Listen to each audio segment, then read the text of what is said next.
تا ته چې ارزښت یې لرې. ژباړن حمیدالله حمیدي. د کال وروستۍ ورځې دي. دا کال هم تیر شو. ډېرو وګټله خو ډېرو بایلو ده. ډېرو زړونه مات کړل خو ډېرو بیا لاسته راوړل.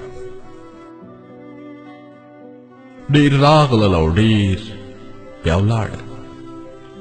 هغه چې راغلل کیدای شي ډېر تم نشي خو هغه چې تللي بیا هیڅکله هم نه راځي.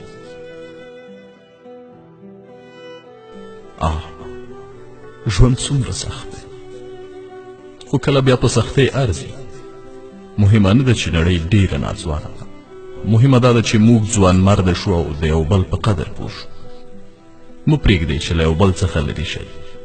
شاپرک خرس ته وویل مینه در سره لرم. خرس وویل اوس خوب راځي غواړم ویده شم. کله چې پاڅېدم په اړه به یې خبرې وکړو. خرس په ژمنې خوب ویده شو بې خبر له دې چې شاپرک یوازې 3 ورځې عمر لري. له یو بل سره مینه وکړئ. کیدای شي دا موکه بیا په لاس در نشي. مینه او ګلونه له ژوندیو سره او دعا له مړو سره ښایي. موږ ډېر کله برعکس عمل کوو. په هدیرو ګرځو او مړو ته ګلان وو خو ژوندي مو بیا د سترګو پر وړاندې مري.